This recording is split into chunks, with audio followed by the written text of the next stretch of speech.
Welcome to Mindful Objective, the podcast where we uncover the root causes of health concerns and explore holistic solutions to help you make more informed choices about your well-being. I'm Dr. Daniel Sproul, integrative health practitioner and professor, and on today's we're diving into something that's everywhere, yet almost invisible, and that is microplastics. We'll break down what they are, how they get into your body, the potential impact of your hormones, gut, and immune system, most importantly, what you could do about it. At Mindful Objective, we take a whole body approach.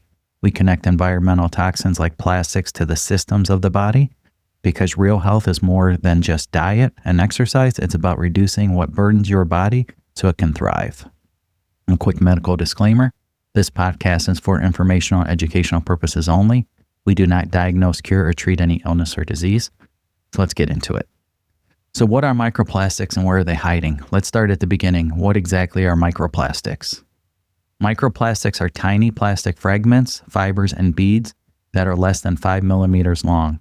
They're about the size of a sesame seed or smaller. Some are visible to the eye, many are not. These particles come in two main sources. First, they are primary microplastics, which are tiny plastic particles that are intentionally manufactured. So think of microbeads once used in facial scrubs or toothpaste, or plastic pellets used in manufacturing. Then there are secondary microplastics, which are more widespread. These form larger plastic items like bottles, bags, containers, synthetic fabrics. These break down over time due to sun exposure, weather, and wear and tear. Now people may ask, okay, but how do they end up inside me? Well, that's a good question. That's a surprising part. Microplastics are found now virtually found everywhere: air, soil, rivers, oceans, and inside the food chain. These particles make their way into water systems, our produce, our homes, and our bodies. They're so widespread that it's safe to say that they've become a daily part of our modern life. So let's look at how they show up in real life. In bottled water, a study by Orb Media found microplastics in 93% of bottled water samples from major brands.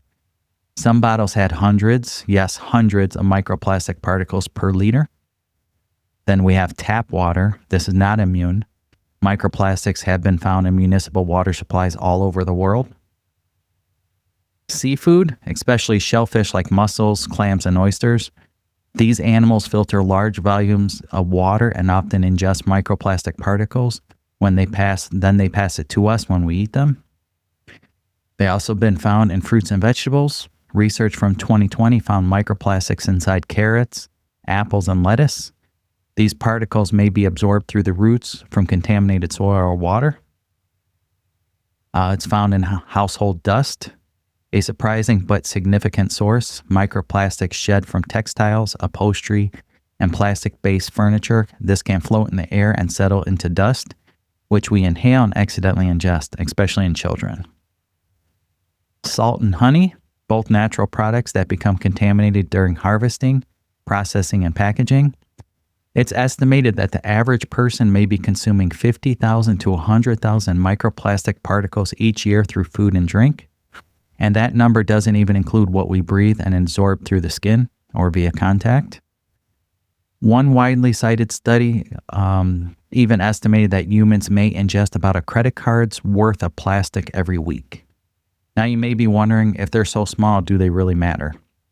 Well, yes, this is because microplastics aren't just inert particles. Many of them contain and absorb harmful chemicals.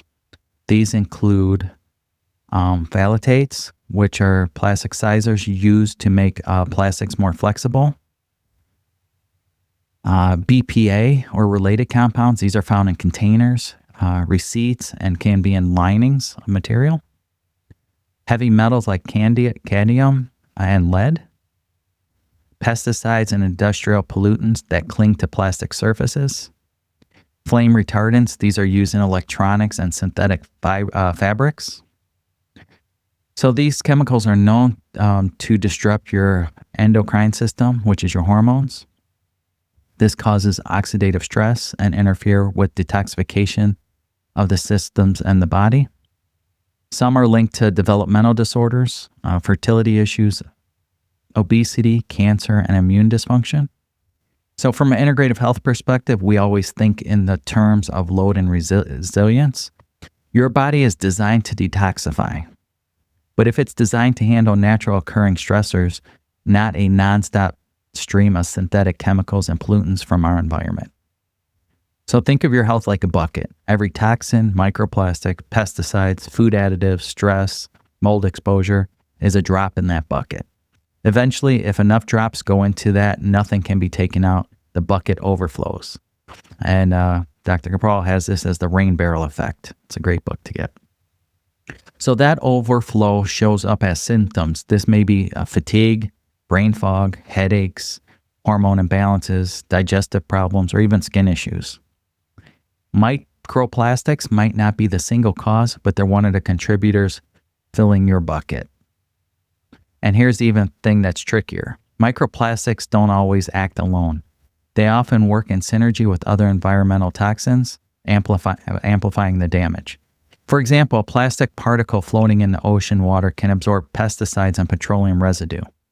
When that particular particle enters your body, it brings those chemicals with it, creating a sort of toxic package that creates delivered right to your tissues. The body might treat these particles as invaders. This can lead to inflammation, particularly in the gut, liver, and immune systems. Over time, chronic low-grade inflammation contributes to everything from autoimmune issues to accelerating aging. So yes, size matters, but not in the way you think. Sometimes these toxics don't have to be large to be harmful. A lot of these are very micro and are still causing effects on the body.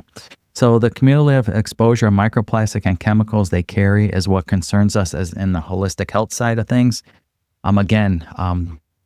Coming in contact with all these different things, it adds up in the body. So here's something important. Conventional medicine isn't yet equipped to deal with this. If you go to a standard doctor or and mention microplastics, you'll likely get shrugged or be told not to worry. That's not because they don't care. It's because the research is still emerging and it hasn't been made into everyday clinical practice. But integrative and functional medicine, that's where we're watching it closely. Because we don't just look at symptoms, we ask what's burdened the body? What's getting in the way of healing? And more environmental toxins like microplastics are part of this conversation. The good news is that you're not powerless. You don't need to eliminate 100% of these plastic exposures to make a difference. Even small changes like switching to a glass containers, avoiding plastic wrapped produce, filtering your water can significantly reduce your toxin overload over time. In this next segment, we're going to talk about exactly how microplastics interact with your body, your hormones, your gut, and your immune system, and even your brain. So how do microplastics affect my health and why integrative health cares? Now that we unpacked what microplastics are and where they're hiding, let's explore how they impact the body. This is where it gets both fascinating and concerning, because even though these particles are tiny, often invisible, they have a big reach inside the body. As integrative health, we do not just care about the symptoms. Again, we look at the root causes. That means looking closely at the small things that quietly disrupt your body's health behind the scenes. And remember, microplastics is one of those. So how do they affect your health? It's not just the plastic itself that's problematic. It's what's in the plastic, what's on it, and how it interacts with your body. So think of microplastics as little rafts floating through your system. They often carry harmful chemicals, the BPA, flame retardants, and heavy metals. And once inside the body, they don't just float around harmlessly. They lodge in tissue, they spark inflammation, and they interact with your cells. Now let's walk through the 5 major systems that microplastics can affect. So hormones and endocrine disruption. This is one of the biggest health concerns from integrative health perspective. Many of these chemicals associated with microplastics, especially phthalates and BPA, they all are disruptors to the endocrine system. This means they can mimic, block, or interfere with your hormones. So hormones regulate everything from mood to metabolism to fertility. When those signals get scrambled, the result can show subtle and sometimes not so subtle ways. So it could show you in irregular or painful periods, low libido, fertility changes, thyroid dysfunction, unexplained weight gain, mood swings and anxiety, chronic fatigue, So these issues are often treated as in isolation, but the underlying root cause can include hormone disrupting chemicals, some of which that may have come from plastic exposure. We see this a lot in people who are doing everything right but still feel off. Once we test for environmental toxins, we often find elevated levels of plastic-related compounds. And here's the kicker: even low levels of exposure can affect hormone balance, especially over time. These aren't acute poisons, they're cumulative disruptors. The next one is immune dysfunction and chronic inflammation. So again, microplastics can also trigger inflammation, which is the root of almost every chronic disease, from arthritis to heart disease to autoimmune conditions. So when plastic particles enter the gut, lungs, or bloodstream, your immune system may treat them as invaders. This can lead to chronic low-grade inflammation, increased oxidative stress, immune system confusion and dysregulation. In some cases, this may contribute to onset worsening of autoimmune conditions. And in others, that just creates a general sense of not feeling well. And this goes similar symptoms like brain fog, fatigue, and slower recovery from illness. In integrative health, inflammation is one of the first things we assess because it affects everything: your energy, your mood, your digestion, and your ability to heal. The next one is your gut health and microbiome disruption. Your gut is ground zero for health. Again, we hear this a lot, is the gut and brain connection. So that's a big one. So again, your gut is ground zero for health. It's where you absorb nutrients, process toxins, and house about 70% of your immune system. And unfortunately, microplastics hit the gut hard. Studies show microplastics can damage the intestinal lining, disrupt beneficial bacteria in the microbiome, increased intestinal permeability. We call this leaky gut. It also triggers inflammatory responses. This matters when your brain barrier is compromised, like from these toxins. Undigested food particles and bacteria can enter the bloodstream. This leads to systematic inflammation. During this time, you may notice bloating, food sensitivities, IBS-like symptoms, skin flare-ups, foggy thinking after meals. In my practice, when someone shows signs of gut dysfunction but hasn't responded to typical changes in diet, we often consider environmental toxins like plastic as part of the puzzle. The next one we have here is brain health and neurological impact. So one of the newer and more alarming areas of research involves microplastics in the brain. Scientists have found that nanoplastics, the smallest form of plastic, may cross the blood-brain barrier, and the protective shield that usually is harmful. It tries to keep harmful substances out of your brain, but sometimes that fails. In animal studies, these particles have been linked to behavioral changes, impaired learning or memory, signs of neuroinflammation, changes in neurotransmitter levels. This could consist of, dopamine, serotonin, and so forth. So again, this area is still an emerging area, but early evidence suggests that long-term exposure to plastics associated with toxins can contribute to cognitive decline, mood disorders, and neurodevelopmental issues. Again, we're not saying plastic exposure is a sole cause of brain-related concerns, but it could be one of the factors chipping away at your neurological health over time. So another one is toxic load and cellular stress. Finally, microplastics contribute to what we call toxin load, the total amount of toxins in your body is dealing with on any given day. Microplastics absorb other environmental toxins, again, like pesticides, PCBs, and heavy metals. When they enter your system, they act like delivery agents, bringing these toxins deeper into your tissues and cells. So that increase in oxidative stress overwhelm your detox organs, especially your liver, and lead to fatigue, poor sleep, skin problems, hormone imbalances, and also slower recovery time from stress and illness. So think of it this way. Your body has limited capacity to process and eliminate toxins. If you're already dealing with stress, poor diet, lack of sleep, and inflammation, then you add a steady trickle of plastic-related chemicals, it could push your body beyond its tipping point.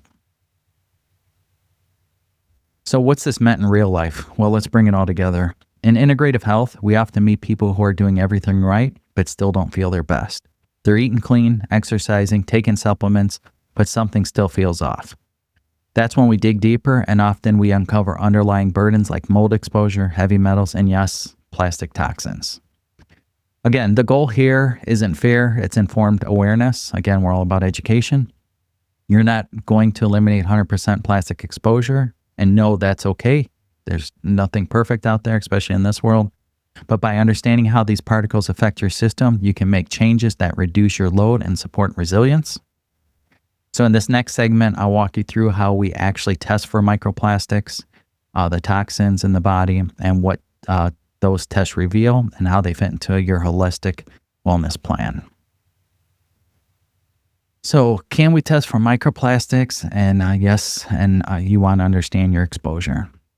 By now, you may be thinking, okay, I understand what microplastics are and I understand how they might be affecting my health, but how do I actually know if I have been exposed? So again, that's a great question. One of the challenges in taking and talking about microplastics is that they're hard to detect. So these particles are tiny, many are microscopic, and we currently don't have widely available tests that can count or locate microplastics directly inside the body. So does that mean we're out of luck? Well, not at all. While we can't yet test for microplastic particles themselves, what we can test for are the chemical compounds from plastics they are made of and the toxins they often carry.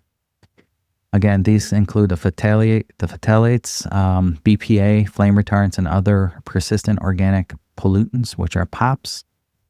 These compounds are measured in urine, blood, and even breast milk, and they offer us real insight to how much of a burden plastic-related chemicals are placing on our system. So let's walk through the 4 most common type of testing that integrative health practitioners use to evaluate practical related toxic load. So then we have the phthalate testing. These are chemicals used in plastics to make it more flexible and durable. You will find them everywhere, from plastic wrap to vinyl flooring to shampoo and fragrances. They're also used in some medications, food packaging, and fast food containers. So in your daily life, you might be exposed through heating food in plastic containers, drinking from disposable water bottles, using plastic shower curtains, applying lotion, perfume, or makeup with synthetic fragrances, touching receipts. Many are coated with a plastic-like film. So this testing is usually done via a urine test. Labs look at the metabolites. These are usually what's broken down products in your body that creates as it tries to get rid of the phthalates. If these levels are high, they tell us that your body has been exposed to a significant amount of them recently. So from this perspective, elevated levels have been linked to hormone imbalances, poor sperm quality, and male fertility issues, early puberty in girls, weight gain and insulin resistance, disruption of your thyroid function. So again, that's a wide range of effects from a chemical most of us have never heard of. Another test is BPA and BPS testing. So you probably heard of BPA-free stickers on reusable water bottles and baby products. That's because BPA is another plastic-related compound with well-known hormone-disrupting effects. It's often found in polycarbonate plastics and epoxy resin lining of canned foods. When BPA came under scrutiny, manufacturers replaced it with BPS and BPF, as in Frank. But these substitutes may be harmful, if not more. So urine tests can detect a recent exposure to BPA and its analogs. Even small amounts have been linked to insulin resistance and blood sugar imbalance, increased risk of obesity, fertility changes, thyroid disruptions, brain development issues in children. If you ever microwave food in plastic, eaten canned soup, or handed a lot of receipts, you're most likely exposed. Knowing your BPA and BPS levels gives you the power to make meaningful lifestyle adjustments and reduce ongoing exposure. The next one we have here is environmental toxin. The next test we have is environmental toxin panels and POP testing. So some tests go beyond individual components and look broader panel on environmental toxins. This includes dioxins and furans. These are byproducts of industrial processes and burning plastics. Then you have polybrominated ethers. Excuse me. These are flame retardant in electronics and in furniture. Then we have organochlorine pesticides. These are still present in some imported foods and soil. Heavy metals like mercury and cadmium. Then you have PCPs. These are banned but still persistent in our environment. So these toxins are commonly found and attached to plastic particles, acting like a delivery system or bring them deep into your tissues. So depending on the test, samples might be taken from urine, blood, hair, or even fat tissue. Since many of these toxins are fat soluble and accumulate in fatty areas of the body. These tests are incredibly helpful for people who are dealing with chronic fatigue, autoimmune conditions, neurological symptoms, or mystery illnesses that don't respond to conventional treatment. They help us ask, is this person's detox system overloaded? And what's their total toxin burden? So then there is one more test, glyphosate testing. This isn't in plastic, but it's often part of the same exposure picture. It's most widely used in herbicides around the world, found in many conventional grown foods. And like microplastic, it disrupts the gut microbiome, impairs liver dysfunction, and it increases intestinal permeability. In another layer, consider when evaluating a toxic overload. So a simple urine test can assess these kind of levels. When someone has high levels of the glyphosate, and we understand that they're elevated plastic-related toxins, which we know their body is under significant chemical stress. So now here's the important point. These tests don't diagnose disease. They don't tell you you have a plastic-related illness.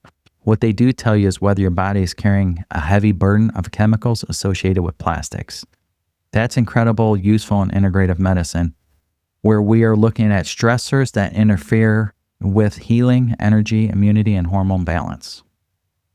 So knowing your toxic load helps your practitioner create a personalized detox strategy. This might include specific supplements to support liver pathways, sauna sessions to increase toxin elimination through sweat, high fiber diets to promote daily elimination, antioxidants to reduce oxidative stress, environmental upgrades to reduce future exposure.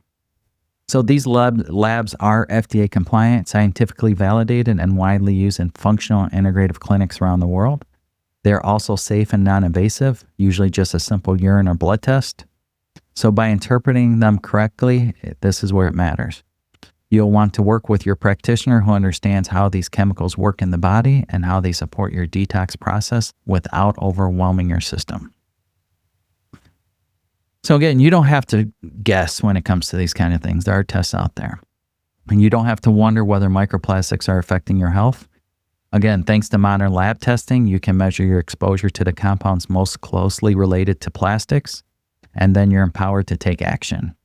So in our next segment, I'll walk you through those action steps, from what to swap in your kitchen to how to support your body's natural detox systems. I'll give you real practical strategies you could start today. Because awareness is only the first step. The next step is action. So what can you do? What are practical steps to reduce microplastic exposures? So we've talked about what microplastics are. We explore how they might be affecting your hormones, immune system, gut, and brain. We've even looked at lab testing available to assess your exposure. Now it's time to talk about the most important part, what you could do about it.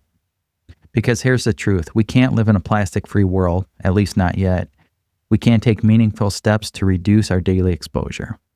And in integrative health, that's exactly our approach we take. Small, consistent lifestyle upgrades that lighten your toxic load and support your body's resilience.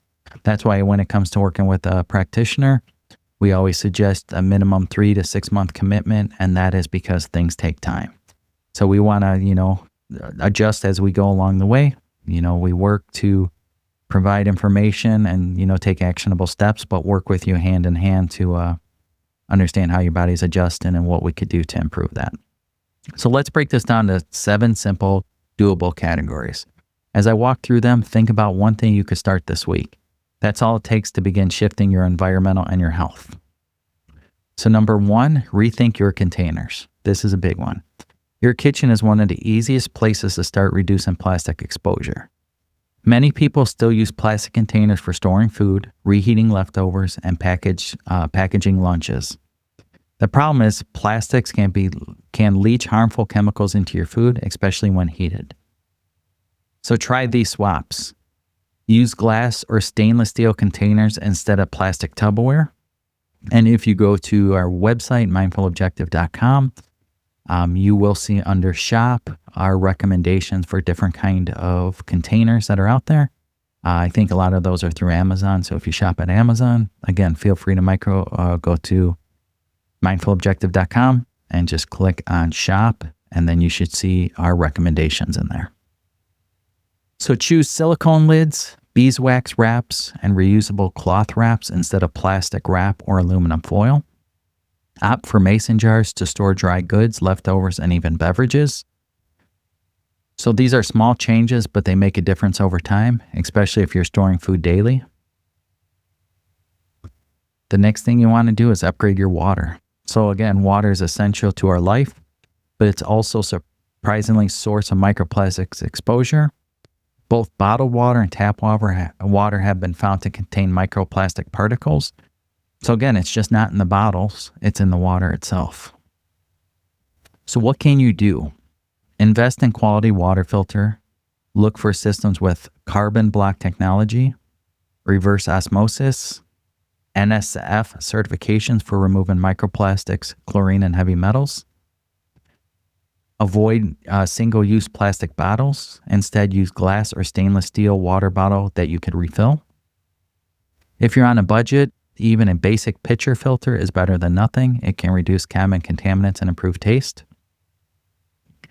Filtered water is not just cleaner, it also reduces your intake of invisible plastic particles and hormone-disrupting chemicals they carry. On that note again, mindfulobjective.com, go to shop, and we do have recommendations when it comes to reverse osmosis systems and water filters. Number 3, clean smarter at home. Do you know that indoor air can be polluted it can be polluted even without outdoor air? So microplastics shed from carpet, furniture, electronics, and clothing, which can be airborne, settle in the dust, and circulate in your home. So to reduce your exposure, use a HEPA filter vacuum weekly to pick up fine particles and synthetic fibers. Dust with a damp cloth, not a dry duster, which can just stir particles in the air. Open up windows from time to time to bring in fresh air and improve ventilation. Consider an air purifier with a HEPA filter, especially in bedrooms and main living spaces. If you have kids that play on the floor or pets who lick surfaces, clean air and low dust can make a big impact. And again, mindfulobjective.com, and then click on shop, and we have recommendations for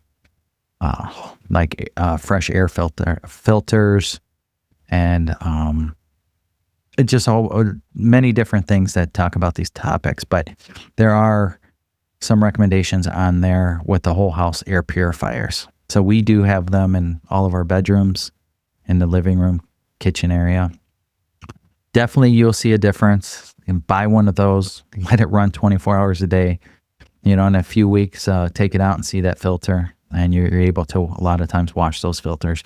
But then you'll see what people have been breathing in. So when you have a HEPA filter in your house with the air purifier, you'll notice and look and think, man, I got to wash this filter. This is what we've been breathing in. So it's a great product to have.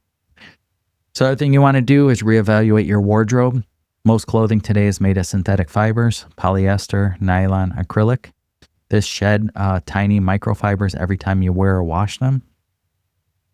So here's how to reduce the impact. Buy clothes made with natural fibers like organic cotton, linen, bamboo, wool, or hemp.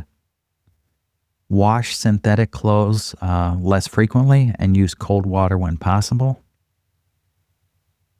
Add a guppy fried bag or laundry ball to your washing machine to trap microfibers before they enter the water system. Think also about air drying clothing instead of tumble dry. This minimizes shedding. So again, it's not about throwing out your whole entire wardrobe. It's about making better choices with each new purchase and caring for the clothes you already have in the way that reduces shedding.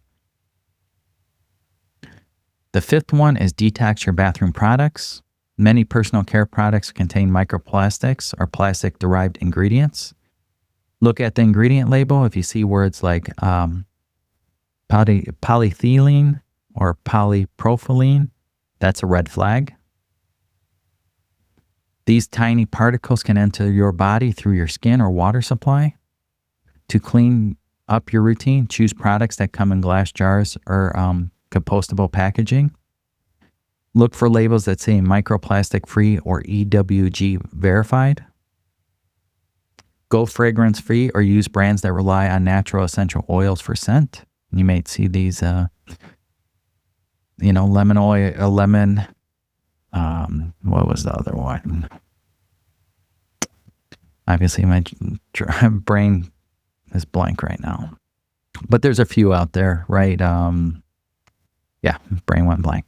So use resources like Environmental Working Group's Skin Deep database to check for product safety. Again, EWG, Environmental Working Group, they have a great website, and you could search different products in there to identify if it's toxic or kind of products you should buy.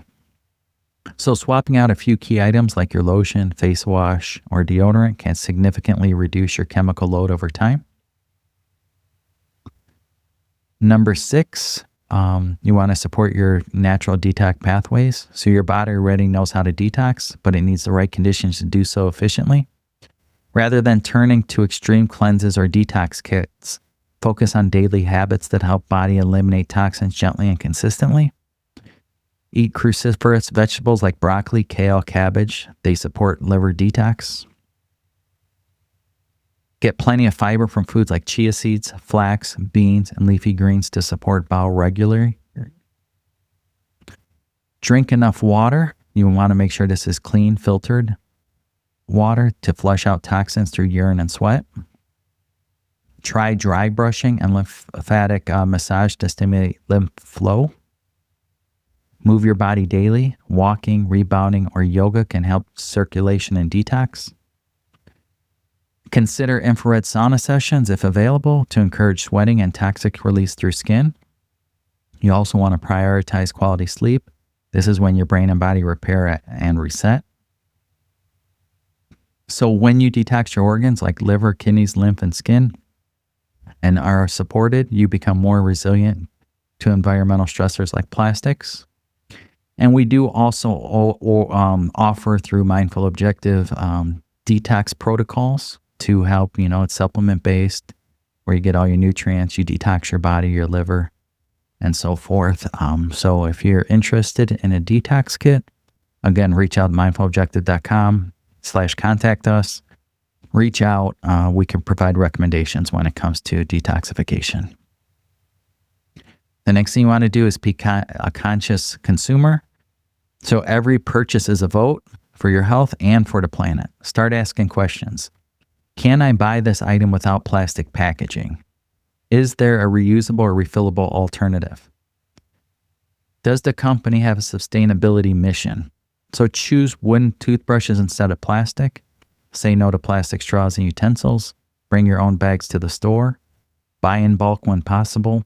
Support local farmers and brands that avoid unnecessary packaging. These choices may feel small, but over time they add up. They send a message to manufacturers that we want cleaner and safer products. So again, at Mindful Objective, we believe in progress, not perfection. You hear me say this on every podcast. Nobody's perfect, so slow progress. It'll get you there. You don't need to overhaul your entire life overnight. You just need to start somewhere. So here's a challenge for you this week. Swap out one plastic item you use every day.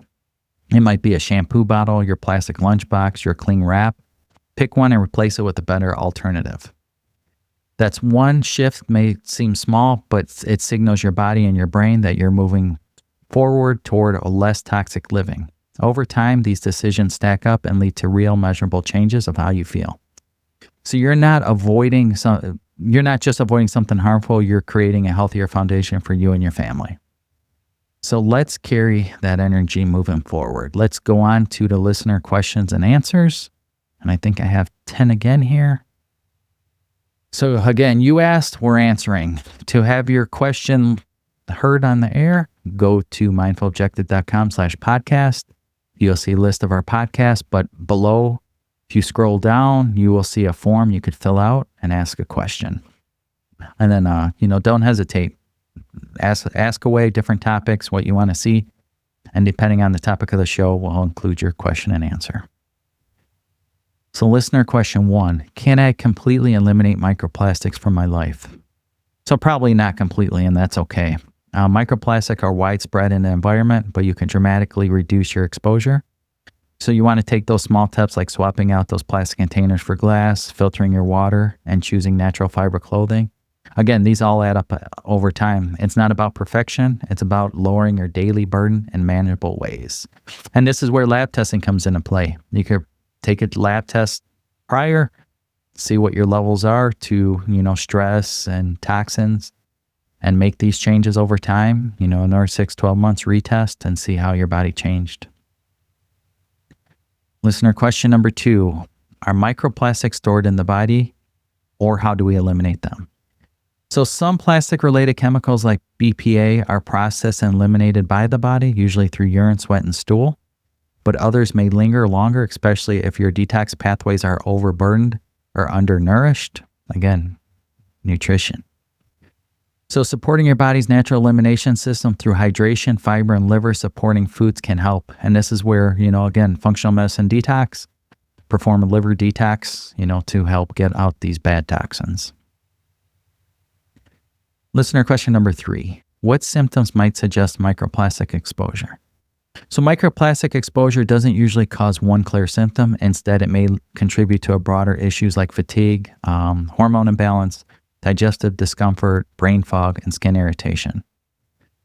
But those symptoms can have many causes. It could be best to work with a qualified, health practitioner at Mindful Objective to expose and explore what's happening in your unique case. Again, each individual body is different. So each person's body responds differently. Again, what one thing may work for one may not work for another. One person may have a symptom of such as a headache because they're drinking from so many plastic water bottles, while the other person could drink from water bottles their whole life and never have a symptom from that exposure. So again, each person's body is different. So you can never compare you to your friend, to your family member, to your neighbor. Again, your body processes things differently. Your body stores things differently. Your body may have different deficiencies than the next person. You may feel perfectly fine, and you may still have a lot of toxic exposures. So again, keep that in mind. It's always worth getting lab tested from an integrative health practitioner to kind of identify, a foundational level. How is your body currently? What do I need to adjust? Even though I feel fine, I want to have a long, healthy life. What do I do to make that happen? And a lot of times we'll do this testing. People feel fine and then identify, I didn't know I was deficient in B vitamins or vitamin C. Or I didn't know my stress, I'm doing fasting all the time. I didn't know it's stressing out my body, causing, advanced aging and stuff like that. So there's a lot to it. So that's why, again, work with a practitioner. It's a longer commitment, but we're here to help. Question number 4, is bottled water safer than tap water when it comes to microplastics? So this is not necessarily true. In fact, many studies show that bottled water often contain more microplastic particles than tap water. Your best bet, use a high-quality filter at home and drink from reusable glass or stainless steel bottles. It's better for you and it's better for the environment. Question number 5. Should I throw out all my plastic food containers? Well, not right away. Instead, focus on gradually replacing them with safer alternatives like glass, silicone, or stainless steel, especially for storing hot food or anything you plan to put in the microwave. So plastics can leach chemicals from when easily exposed to heat or acidic foods. So prioritize those swaps first. Again, microwave stuff, use glass. That's what we always push for. Water, same, water bottles, glass, stainless steel. So listener question number 6. How do microplastics get in fruits and vegetables? Well, they can be absorbed through the roots when the soil or irrigation water is contaminated. Microplastics can also settle on produce from the air or during packaging or transport. So you want to wash your produce and support healthy digestion. This can help reduce the impact, but this is also one reason why food containers and sourcing matter. Listener question 7, is it safe to test for plastic-related chemicals at home? Well, most reliable testing should be done through a lab and interpreted through a trained integrative health practitioner, such as Mindful Objective. We have many here to help you on your way. So again, don't hesitate to reach out, but know that some at-home tests exist, but results can be difficult to understand without proper context. So again, we want to look at the whole picture, look at all of your symptoms, look at what you're doing, what supplements you're on, what pharmaceuticals you're on, how your water is. There's a lot that go into what we do. So these tests aren't meant to diagnose disease. They're tools for learning more about your environment and how it may be affecting your health. Listener question number 8. Can children be affected by microplastics too? Yes, children may be more vulnerable due to their developmental systems, smaller size and greater exposure, like crawling on floors and putting toys in their mouth. That's why it's especially helpful to limit plastics in items like bottles, utensils, toys, and personal care products for young ones. Listener question number 9. Do microplastics cause cancer? Well, current research is still exploring this, and we don't have a definite answer yet. Some chemicals found in plastics are classified as possible carcinogens, but most studies are needed to understand the long-term impact of microplastic exposure on cancer risk. We focus on reducing unnecessary exposure as a preventative step, not out of fear, but out of care for long-term wellness. Again, what we do on integrative health side, we focus on preventative measures. So, before you get a disease, before you have these symptoms, that's where we want to work with you. Even if you do have different kind of symptoms, how do we eliminate those symptoms? What can we do to help you? And that's where then we take that proactive approach rather than when you go to see your physician after the fact. We look before the fact and identify how we could help you live, the best you want to live, right? We all want to have a long life on earth. So we have to take proactive measures to try to maintain that, to get us where we want to go. So again, don't hesitate to reach out when it comes to questions relating to any of this stuff and to understand the difference between a regular physician and, functional medicine on our side, integrative health. So what's one thing I could do this week to start reducing my exposure? This is listener and final question number 10. Again, choose one daily item like your water bottle, food wrap, shampoo bottle, and swap it for a non-plastic version. That small action sends a powerful signal to your body and your lifestyle. It's all about building momentum, not doing it all at once. Doing it all at once, it's expensive. A lot of people can't do that. And you want to slowly, gradually make changes and not overwhelm yourself. Because a lot of people overwhelm themselves. They get into a health kick, all for it, and a month later they quit. So that's where we do not want to take it. We want to slowly work with you. Again, identify your issues, identify your goals, and work with you to achieve those goals. So again, do not hesitate to reach out for any questions when it comes to holistic integrative health. So in closing, understanding the impact of microplastics isn't about fear. It's about awareness. You can't avoid all exposure, but you can make choices that lighten your body's toxic load and support your long-term health. Again, from swapping plastics from glass to upgrading your personal care products, to supporting your natural detox system, every step counts. The goal is to make informed, intentional changes that help your body function the way it's designed to. At Mindful Objective, we believe that education leads to empowerment. So that's what we're doing with these podcasts.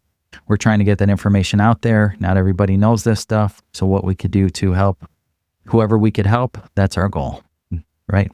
So you have more control over your environment and your health than you really think. Again, here's a simple challenge.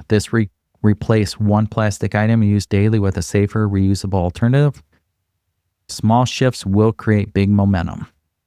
So if today's episode sparked new awareness, be sure to subscribe and share it with someone who needs to hear it. Follow us on Mindful Objective on social media for more insights. And visit our website for resources, testing options, and cleaner living recommendations. Again, that's mindfulobjective.com, all one word. And, we'll do our best to help you. And again, you just have a regular question, feel free to just use to contact us and somebody will get back to you, and we're here to help. So a reminder, this podcast is for informational, educational purposes only. We do not diagnose, cure, or treat any illness or disease. So thanks for joining me today. Stay curious, stay informed, and stay well.